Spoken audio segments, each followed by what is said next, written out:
Of DNA, तो यहाँ पर मैं हेडिंग लिख देता हूँ आइसोलेशन ऑफ डीएनए।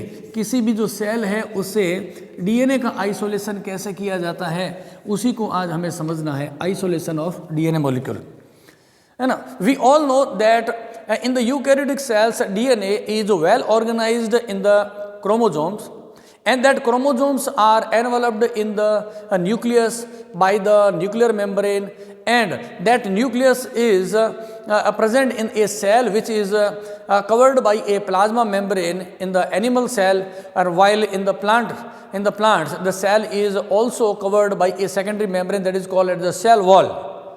तो हमारा कहने के मतलब है कि जब हम किसी सेल से किसी डीएनए को आइसोलेट करना चाहेंगे तो हमें क्या क्या काम करना पड़ेगा उसी को देखते हैं हम। देखिए, हम यहाँ पर ये कह रहे हैं कि ये एक सेल है, सेल कोशिका जिसे हम बोलते हैं, ये हो गई सेल हो गई। सेल के अंदर क्या होगा, सेल में होता है न्यूक्लियस, न्यूक्लियस में होते हैं क्रोमोसोम्स और क्रोमोसोम में होता है डीएनए। अगर मैं प्लांट की बात करूं तो प्लांट्स में क्या होता है, बाहर एक सेल वॉल और होती है जो कि सेलुलोज की बनी हुई एक सेल वॉल होती है। अगर मैं प्लांट की बात करता हूं, बैक्टीरिया की बात करेंगे तो उसमें भी एक सेल वॉल होती है जो पेप्टिडोग्लाइकन की बनी होती है। देखिए, तो हमने कहा यहाँ पर बाहर की ओर किसी भी सेल है वो उसके बाहर क्या आवर होता है, outer covering of a cell is the cell wall, और उसके अंदर की तरफ क्या होती है, प्लाज्मा मेम्ब्रेन। ये इसके अंदर है प्लाज्मा मेम्ब्रेन। प्लाज्मा मेम्ब्रेन के भी अंदर की तरफ हम जब देखते हैं तो यहाँ पर ये क्या है, न्यूक्लियस, जो कि किससे कवर्ड है, न्यूक्लियर मेम्ब्रेन। और ये जो न्यूक्लियर मेम्ब्रेन है इसमें न्यूक्लियस के अंदर क्या रहते हैं, क्रोमोसोम्स रहते हैं, क्रोमोसोम्स। और इस क्रोमोसोम्स में क्या रहता है, डीएनए मॉलिक्यूल, इसमें रहता है डीएनए मॉलिक्यूल। तो जब कभी हमें किसी सेल से डीएनए को आइसोलेट करना है, डीएनए कहाँ पर है, वेल प्रोटेक्टेड है। हमने कहा अगर as far as concern in the plant cell, the plant cell is covered by a cell membrane made of the cellulose. और इसी तरीके से अगर हम कहें cell wall of bacteria is composed of peptidoglycan, है ना, and cell wall of fungus is made up of chitin. तो जब कभी हमें किसी सेल से क्या निकालना है, डीएनए को आइसोलेट करना है। जब डीएनए को आइसोलेट करना है तो सबसे पहला काम क्या हुआ, इस सेल वॉल का ब्रेकडाउन करो, फिर plasma membrane, then nuclear membrane, और फिर हम अंदर से डीएनए निकाल पाएंगे। उससे पहले सब पॉसिबल नहीं है। तो किसी भी सेल से जब डीएनए को बाहर निकालना है तो सबसे पहला काम क्या हुआ, हमारा फर्स्ट काम हुआ इस सेल को डिसरप्ट कर दें, इस सेल के एक आउटर कवरिंग को तोड़ दें। तो इसके सेल की आउटर कवरिंग को तोड़ने के लिए, सेल को डिसरप्ट करने के लिए हमारे पास कई मेथड्स है जिसकी मैं अभी बात करने जा रहा हूँ, ठीक है ना। तो यहाँ पे हम क्या कहेंगे, सबसे पहला काम, कई तरह के मेथड काम में लेते हैं, डिफरेंट कंडीशन में डिफरेंट मेथड्स अपनाते हैं डीएनए को आइसोलेशन के लिए। तो सेल के डिसरप्शन का मेथड मैं बता रहा हूँ। सबसे पहले मैं बात कर रहा हूँ मैकेनिकल सीयरिंग। एक मेथड है जिसका नाम है मैकेनिकल सीयरिंग। मैं यहाँ पर लिख देता हूँ मैकेनिकल सीयरिंग। मैकेनिकल सीयरिंग यानी कि मैकेनिकल फोर्स से सेल को डिसरप्ट करना, उसकी सेल वॉल को तोड़ना। किस कंडीशन में इस मेथड काम लेते हैं उसकी भी बात करेंगे। इसके लिए क्या करते हैं कि एक प्लास्टिक की एक ट्यूब आती है, इस तरीके से बनी हुई है, एपेंड्रॉफ बोलते हैं, ये प्लास्टिक की ट्यूब है एपेंड्रॉफ।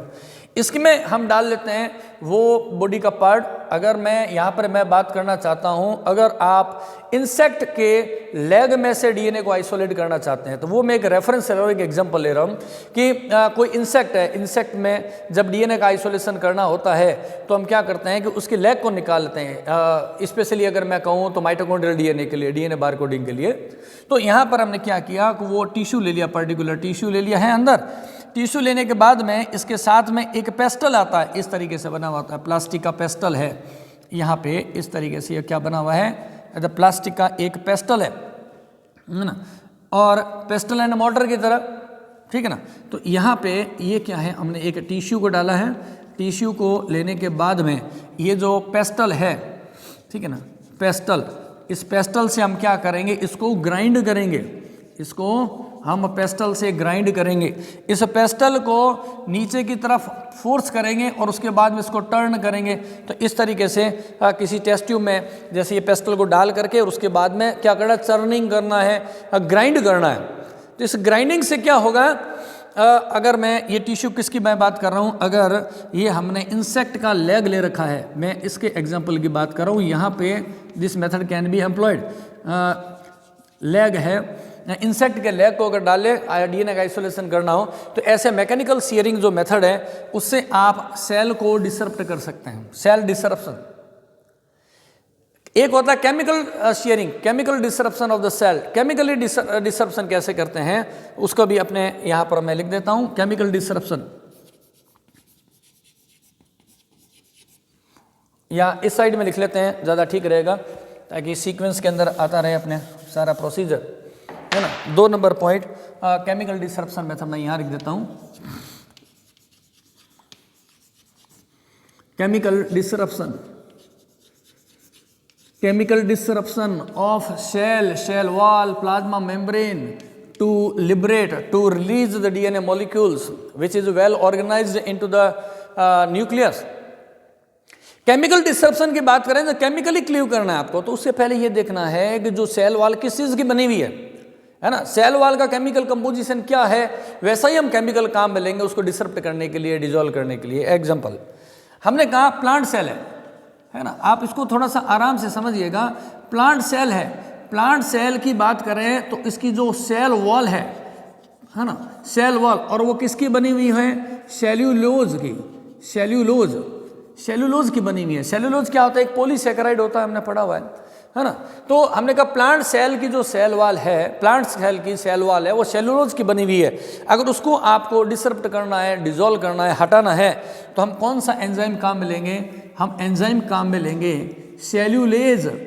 As means enzyme, the enzyme which can digest the cellulose present in the cell wall of the plant. Plant की सेल वॉल में, कोशिका भित्ति में पाए जाने वाले सेल्यूलोज को हटाने के लिए सेल्यूलेज एंजाइम का उपयोग कर सकते हैं। लेकिन अगर मैं यहाँ पर ये बात करता हूँ कि ये प्लांट सेल ना हो करके कोई क्या है, फंगस है, फंगस की जो सेल वॉल होती है वो किसकी बनी होती है, ये बनी होती है काइटिन की, ये काइटिन की बनी हुई है फंगस की सेल वॉल, इसलिए हम काइटिनेज एंजाइम को काम में लेंगे। यहाँ पे chitinase enzyme can digest the chitin present in the cell wall of the fungus. अगर हम बात करें बैक्टीरिया की, अगर आपको you want to isolate DNA from the bacterial cell, and we know that the bacterial जो सेल वॉल होती है, bacterial cell wall is composed peptidoglycan, इसमें होता है पेप्टिडोग्लाइकेन। और इसको जब आपको करना है, आइसोलेट करना है, इसको तोड़ना, ब्रेक डाउन करना है, तो हम क्या लेंगे, लाइसोजाइम। ये सॉल्व क्वेश्चंस में पूछ लिया जाता है एग्जाम में, मल्टीपल चॉइस क्वेश्चन के अंदर, कि जब केमिकल शेयरिंग करते हैं और सेल वॉल को जो रिमूव करना हो किसी भी प्लांट सेल से, तो आप क्या करेंगे, प्लांट सेल से सेल्यूलोज की है तो सेल्यूलेज काम में लेंगे, फंगस के काइटिन की है तो काइटिनेज काम में लेंगे, और अगर बैक्टीरिया से डीएनए को आइसोलेट करना है तो फर्स्ट स्टेप जो होता है सेल डिसरप्शन, उसके लिए हम क्या काम में लेते हैं, लाइसोजाइम एंजाइम को काम में ले लेते हैं। तो इस तरीके से हम क्या करेंगे, एक सेल का कर देंगे, हम डिसरप्शन कर देंगे। डिसरप्शन करने के बाद में क्या करना है, हमें करना है इसका सेंट्रीफ्यूगेशन। ये हो गया, डिसरप्शन हो गया है। तो यानी कि कहने की बात है कि ये आपने क्या लिया था, आपने सेल मटेरियल लिया था, इस तरीके से यहाँ पर भरा था आपने सेल मटेरियल, ठीक है, और इसमें आपने क्या मिलाया था, इसमें यू मिक्स ए पर्टिकुलर और the appropriate enzyme, the appropriate enzyme means the particular enzyme as per the chemical nature of that tissue. तो हमने ये एंजाइम मिलाया, प्लांट है तो हमने मिला दिया cellulose, if the sample is the fungus then we mix the chitinase enzyme, if we are going to isolate DNA from the bacterial cell then, and हमने क्या यूज में लिया है, लाइसोजाइम को। इसको करने से हमने कहा डिसरप्ट हो गया है, सेल इज क्या हो गया, डिसरप्टेड हो गई है। तो यहाँ पे हो गया सेल डिसरप्शन। ये आपके पास में ट्यूब है और इस ट्यूब में क्या हो गया है, सेल का डिसरप्शन हो गया, डिसरप्टेड हो गया, है ना। यहाँ लिख देता हूँ मैं सेल डिसरप्शन, ये हो गया है सेल डिसरप्शन। डिसरप्शन होने के बाद क्या करेंगे, इसका सेंट्रीफ्यूगेशन करेंगे, सेंट्रीफ्यूगेशन है ना। नेक्स्ट स्टेप क्या है, हम करेंगे सेंट्रीफ्यूगेशन। सेंट्रीफ्यूगेशन, सेंट्रीफ्यूगेशन का मतलब क्या होता है, सेंट्रीफ्यूगेशन को सिंपल लैंग्वेज में कहे तो चर्निंग करना। जैसे मैंने बताया कि आप दही लेकर के उसको मथते हैं, चर्निंग करते हैं, तो क्या हो गया, डबल लेयर बन जाती है, ऊपर की तरफ बटर आ जाता है, नीचे उधर रेस्ट ऑफ द मटेरियल हो जाता है। तो जब आप इस सेल सस्पेंशन जो है, सेल डिसरप्टेड जो मटेरियल है, उसको सेंट्रीफ्यूज करेंगे, घुमाएंगे एक पर्टिकुलर स्पीड के ऊपर, तो क्या होगा कि सेल का जो डेब्रिस है, कचरा जिसको हम कहते हैं, सेल का डेब्रिस, ढेर, जिसमें mitochondrial part, endoplasmic reticulum, exocyte, जितने भी all the cell organelles are suspended at the bottom of this tube. तो ये सेल का डेब्रिस होगा, वो बॉटम के अंदर सस्पेंडेड हो जाएगा, बॉटम में इस तरीके से। You can see in this diagram that cell debris क्या होगा, नीचे की तरफ सस्पेंडेड हो जाएगा, और सुपरनेटेंट है, इसमें रह जाएंगे केमिकल मॉलिक्यूल्स। तो ये यहाँ पर क्या है, डेब्रिस है, सेल डेब्रिस, ये है सेल का डेब्रिस है, यानी सेल का जो मटेरियल है जो डेड हो गया, और ऊपर क्या रह गया है इसमें, ये है सोल्यूबल मटेरियल, ये है सोल्यूबल मटेरियल। अब यहां पर समझने की बात क्या है कि जब आपने सेंट्रीफ्यूगेशन किया, सेल का जो हम कहेंगे फिजिकल जो पार्ट है वो क्या हो गया, नीचे की तरफ सस्पेंडेड हो गया, डेब्रिस के रूप में इकट्ठा हो गया। जो ऊपर जो सोल्यूबल मटेरियल है, this soluble material contains DNA, RNA and the protein. Three kinds of biomolecules are present in this soluble material, DNA, RNA and protein, and we want to isolate the DNA molecule, and we don't need to isolate the protein and RNA.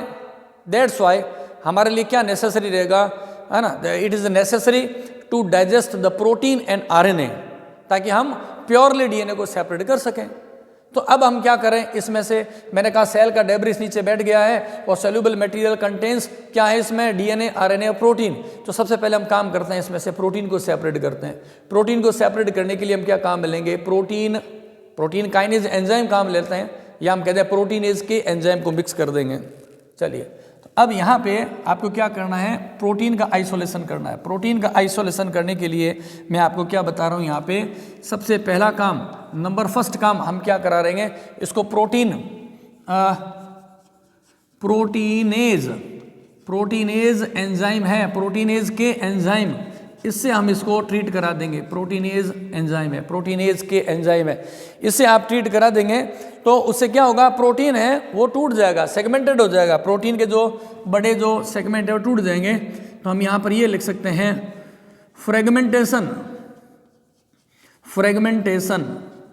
Fragmentation हो गया, किसका हो गया, fragmentation of protein के जो बड़े molecules हैं वो छोटे टुकड़ों में डिवाइड हो गए। उसके बाद हम क्या करें, अब हम क्या करें, इसको फिनॉल से और क्लोरोफॉर्म से ट्रीट करा दें। फिनॉल और क्लोरोफॉर्म, इस एरो को मैं थोड़ा बड़ा कर लेता हूँ, फिनॉल और क्लोरोफॉर्म से कर दें। नंबर बी पॉइंट, आपने क्या लिया, फिनॉल है, और प्लस आपने क्या इसमें डाला है, क्लोरोफॉर्म, फिनॉल और क्लोरोफॉर्म, और रेशियो क्या है, 1:1 के अंदर। जरूरी नहीं है हमेशा फिनॉल क्लोरोफॉर्म ले, कई बार केवल फिनॉल से भी डाइजेशन कर लेते हैं, पर फिनॉल और क्लोरोफॉर्म को 1:1 रेशियो के अंदर मिक्स करके इसके अंदर हम और इसके अंदर डाल देंगे। उससे क्या होगा, प्रोटीन मॉलिक्यूल टोटली क्या होता है, डिसऑर्गेनाइज हो जाएंगे। The protein is completely digested by these two chemical treatment, the protein kinase an enzyme and the treatment by the phenol and the chloroform है, प्रोटीन टोटली क्या होगा, डाइजेस्टेड हो जाएगा। तो रेस्ट ऑफ द मटेरियल क्या बचेगा, test tube की अगर मैं बात करूं, यहाँ पे ये हमारे पास में सैंपल जो आ गया है, हमने कहा कि यहाँ पर तो क्या रह गया था, डेब्रिस था, और ऊपर की तरफ जो मटेरियल था, अब क्या हो गया, प्रोटीन हो गया डाइजेस्टेड। यहाँ पे हम लिख देते हैं प्रोटीन क्या हो गया, डाइजेस्टेड हो गया। प्रोटीन डाइजेशन, प्रोटीन है वो डाइजेस्ट हो गया है, प्रोटीन डाइजेस्टेड। तो रिमेनिंग पार्ट के अंदर क्या बचेगा, एक तो रहेगा RNA एंड और DNA, दो तरह के बायोमोलिक्यूल्स इसके अंदर रहेंगे। ओके, बहुत बढ़िया। अब हमें क्या करना है, RNA को हटाना है। because we want to recover the DNA molecules. RNA is digested by the RNase enzyme. Ase means enzyme, the enzyme which can digest the RNA molecule, that is called as RNase. RNase नाम खुद बता रहा है ना आपको, ठीक है। तो अब हम क्या करें, इसके साथ में इसी जो सैंपल है हमारे पास में, इसको हम ट्रीट करा देते हैं RNase एंजाइम से। RNase एंजाइम, इसका नाम खुद ही बता रहा है कि ये क्या करेगा, आरएनए मॉलिक्यूल को डाइजेस्ट कर देगा। तो रिमेनिंग हमारे पास में एक्टिव मॉलिक्यूल क्या रह जाएंगे, ये जो सॉल्युबल मटेरियल हमारे पास में बचा हुआ है, ये जो सॉल्युबल मटेरियल हमारे पास में बचा हुआ है, इसमें अब क्या रह गए हैं, इसमें रह गए हैं डीएनए मॉलिक्यूल। एक्टिव मॉलिक्यूल कौन सा है, डीएनए रह गया है इसके अंदर। अभी डीएनए भी कैसा है, डिजोल्व कंडीशन के अंदर है, डिजोल्व। इसको हम सेपरेट करने वाली कंडीशन में नहीं है। सेपरेट करने के लिए इसको पहले प्रेसिपिटेट करना पड़ेगा, थक्का बनाना पड़ेगा। प्रेसिपिटेशन थक्का बनाना, कोएगुलेट करना, स्कंदित करना, ये काम करेंगे। और किससे करेंगे, एब्सोल्यूट इथेनॉल मिला देंगे, C2H5OH इथेनॉल को मिला देंगे, प्रेसिपिटेशन हो जाएगा। तो यहाँ पे हम यहाँ पर लिख देते हैं, this sample, this suspension is treated with absolute alcohol. Absolute alcohol, 100% alcohol means absolute alcohol. Alcohol कौन सा, इथेनॉल। एब्सोल्यूट इथेनॉल को मिला दें, ठीक है ना, एब्सोल्यूट मिथेन मिला दें। और अच्छा प्योरीफिकेशन करना हो तो टेम्परेचर कम कर दें, और इसमें कोई भी एक मोनोवेलेंट आयन डाल दें, मोनोवेलेंट कैटायन डाल दें, तो और बढ़िया हो जाएगा। मोनोवेलेंट हमने क्या डाल दिया, कैटायन डाल दिया। तो उससे क्या हुआ, उससे हमारे पास में क्या हुआ, उसके हमारे पास में ये हुआ कि ये जो प्रोटीन डीएनए मॉलिक्यूल है उसकी एक नीचे की तरफ पैलेट बन गई, ये एक बाकी जो मटेरियल तो सस्पेंडेड हो गया, और यहाँ पर ये क्या बन गया, हमारे पास में एक सुपरनेटेंट बन गया है। और डीएनए की पैलेट है, इसको हम सेपरेट कर लेते हैं। ये क्या बन गई है, एक डीएनए की पैलेट बन गई है। ये क्या बन गई है, डीएनए की पैलेट। इस डीएनए की पैलेट को हम सेपरेट कर लेंगे, इस तरीके से डीएनए आइसोलेशन कर लेते हैं। और ये डीएनए पैलेट को हम फ्रीजर के अंदर लंबे टाइम तक में प्रिजर्व कर सकते हैं, सुरक्षित रख सकते हैं। तो कहने की बात है कि डीएनए का आइसोलेशन कैसे किया जाता है, एक बार अगेन अपने रिकैप करते हैं। बिल्कुल सिंपल सा काम है। हमने कहा DNA is well organised and packed in the cell. And where in the cell, as far as I am saying about the eukaryotic cells, in the eukaryotic cells, DNA is organized into the chromosomes, and that chromosomes is present into the nucleus, which is covered by a nuclear membrane. तो ये हमने कहा एक cell है, cell में क्या है, केंद्र क्या होता है, न्यूक्लियस होता है, इसमें क्रोमोसोम होते हैं और उसमें डीएनए होता है। तो जब डीएनए को निकालना है तो you have to break down the cell wall and the nuclear membrane, then you can liberate और रिलीज द डीएनए मॉलिक्यूल।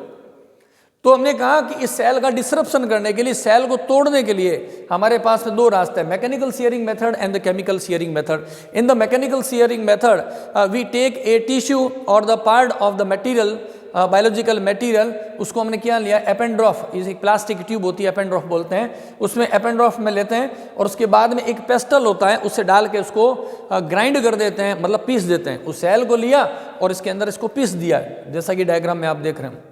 और पीसने के बाद में, ग्राइंड करने के बाद में आप इसको आगे फिर प्रोसीजर को फॉलोअप कर लेंगे। और अगर हम केमिकली शेयरिंग करते हैं, केमिकली शेयरिंग है तो हम जानते हैं कि जो सेल वॉल होती है, different biological sample has different chemical composition in the cell wall. अगर प्लांट की बात करते हैं तो plant cell wall is composed of cellulose. तो सेलुलोज की सेल वॉल को तोड़ने के लिए एंजाइम कौन सा रिक्वायर्ड है, सेलुलेज। अगर हम फंगस से निकालना चाहते हैं, the cell wall of the fungus contains the chitin and chitin can be digested by the chitinase enzyme. और if we want to isolate DNA from the bacterial cell, the bacterial cell wall composed of peptidoglycan that can be digested, इसका पाचन किया जा सकता है with the help of lysozyme enzyme.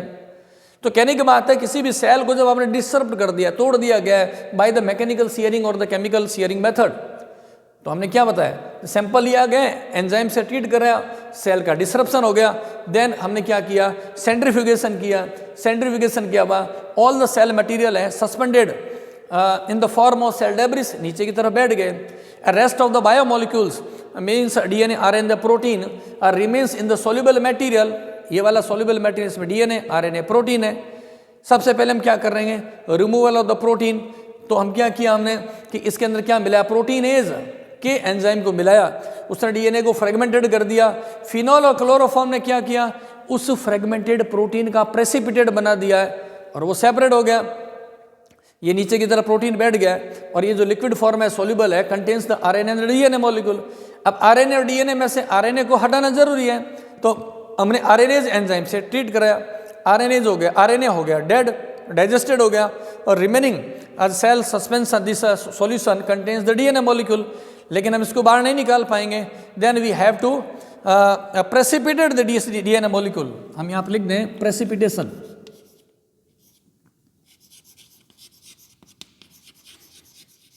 Precipitation of DNA molecule, यहाँ पर हमने किया डीएनए का प्रेसिपिटेशन किया, कोएगुलेशन किया, अवक्षेप बनाया, थक्का बनाया।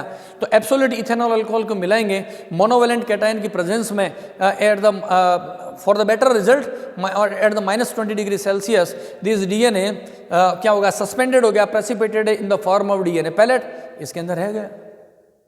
ऐसे हम डीएनए को आइसोलेट कर सकते हैं। यहाँ पर एक स्लाइड और वेरिएशन करना है, एंड क्या है वो स्लाइड वेरिएशन, इसको मैं अभी आगे की तरफ आपको विषय समझा दूंगा। पहली बात कि जब आपने यहाँ पर, अगर मैं बैक्टीरिया की बात करता हूँ, अगर किसकी बात कर रहा हूँ, मैं बैक्टीरिया की बात कर रहा हूँ, तो बैक्टीरिया में आपने पढ़ा हुआ है कि each bacteria compose of 2 DNA, that is chromosomal DNA and the plasmid DNA. तो फिर हमें उसके प्लाज्मिड जो डीएनए है उसको भी हमें सेपरेट करने की जरूरत पड़ती है। तो हम अभी इसके बाद में ये जो डीएनए आ गया है, अगर मैं बैक्टीरिया की बात करता हूं तो इसके अंदर क्रोमोसोमल डीएनए भी होगा और प्लाज्मिड डीएनए भी होगा, फिर हम इन दोनों को सेपरेट कर पाते हैं। क्योंकि क्रोमोसोमल डीएनए, बैक्टीरिया का जो क्रोमोसोमल डीएनए है और प्लाज्मिड डीएनए, दोनों की फिजिकल नेचर अलग अलग होती है, कन्फर्मेशन और साइज अलग अलग होता है, उनका ऑर्गेनाइजेशन डिफरेंट होता है। तो हम उसको NaOH और एसिड से ट्रीटमेंट करा करके और उसको सेपरेट किया जा सकता है। कैसे कर सकते हैं, उसके लिए मैं यहाँ पे इस डायग्राम को एक बार आप इसका फोटो ले सकते हैं, या मैं इसी को कंटिन्यूटी में कर देता हूँ, इसके साथ में ज़्यादा ठीक रहेगा, बेटर रहेगा। अब हम क्या करें, इसमें से आपको प्लाज्मिड का सेपरेशन करना है। यहाँ तो दोनों तरह के डीएनए आ गए, इसमें क्या क्या मटेरियल हो सकता है, इसमें हमने कहा 2 काम हो सकते हैं। इसमें प्लाज्मिड हो सकता है बैक्टीरिया का, और इसमें बैक्टीरिया की बात करते हैं तो इसमें क्रोमोसोमल जो डीएनए वो दोनों हो सकते हैं। प्लाज्मिड और chromosomal DNA both has the different physical nature, physical nature अलग अलग होती है। प्लाज्मिड होता है वो सुपर कॉइल्ड होता है। प्लाज्मिड क्या है, प्लाज्मिड होता है सुपर कॉइल्ड होता है, ये है सुपर कॉइल्ड है। सुपर कॉइलिंग होती है, वेल ऑर्गेनाइज होता है, डेंस कॉइलिंग होती है, स्ट्रॉन्ग कंपोजिशन होता है, ऑर्गेनाइजेशन होता है। ये जो क्रोमोसोमल डीएनए है ये नॉन सुपर कॉइल्ड डीएनए, ये है नॉन सुपर कॉइल्ड डीएनए होता है ना। तो ये जो डीएनए पैलेट आएगी, अगर हम बैक्टीरिया की बात करते हैं तो उसमें प्लाज्मिड भी होगा, क्रोमोसोमल डीएनए भी होगा, ये सुपर कॉइल्ड होगा, ये नॉन सुपर कॉइल्ड होगा, ये सुपर कॉइलिंग नहीं है। अब हम क्या करें, हम इन दोनों को क्या करें, एक साथ में NaOH से रिएक्शन करा देते हैं। इसके किसके साथ में करा दें, रिएक्शन विद NaOH। यहाँ पर मैं लिख देता हूँ NaOH, सोडियम हाइड्रोक्साइड जिसको हम बोलते हैं, ये एक बेस होता है, इसलिए हम इसको क्या बोलते हैं, एल्कली ट्रीटमेंट बोलते हैं, एल्कली ट्रीटमेंट कहते हैं। इससे क्या होगा, ये जो क्रोमोसोमल डीएनए है, ये जो क्रोमोसोमल डीएनए है वो बन जाएगा, जो कि डीएनए में कैसा होता है, क्रोमोसोमल डीएनए सर्कुलर होता है, वो हो जाएगा लीनियर फॉर्म में हो जाएगा। तो यहाँ पे क्या आ जाएगा, देखें ये हो गया आपका प्लाज्मिड हो गया, और प्लाज्मिड और उसके साथ में यहाँ पर ये क्या है, लीनियर क्रोमोसोमल डीएनए, ये कंडीशन आ गई है, दोनों हो गए हैं आपस में। और उसके बाद हम क्या करेंगे, इसका एसिड से और रिएक्शन करा देते हैं, एसिड ट्रीटमेंट कर देते हैं। अब हम इसका क्या करा दें, एसिड से ट्रीटमेंट करा दें, एसिड से ट्रीटमेंट करा देंगे। पहले एल्कली ट्रीटमेंट किया, फिर हमने इसका एसिड से ट्रीटमेंट किया। उससे क्या हुआ कि ये जो क्रोमोसोमल डीएनए है वो नीचे की तरफ प्रेसिपिटेटेड हो जाएगा, प्रेसिपिटेटेड हो जाएगा, ठीक है ना। यहाँ पे प्लाज्मिड तो रह जाएगा एक्टिव फॉर्म में, और ये जो क्रोमोसोमल डीएनए है वो बन जाएगा प्रेसिपिटेटेड हो जाएगा, पीपीटी ऑफ क्रोमोसोमल डीएनए, इसकी पीपीटी बन जाएगी। और उसके बाद में हम सेंट्रीफ्यूगेशन करके इसको अलग कर देंगे। इसको सेपरेशन कैसे कर देंगे? सेंट्रीफ्यूगेशन से। Centrifuge to separate plasmid. Centrifuge कर देंगे तो हमारे पास में फाइनली रिजल्ट के अंदर क्या आ जाएगा?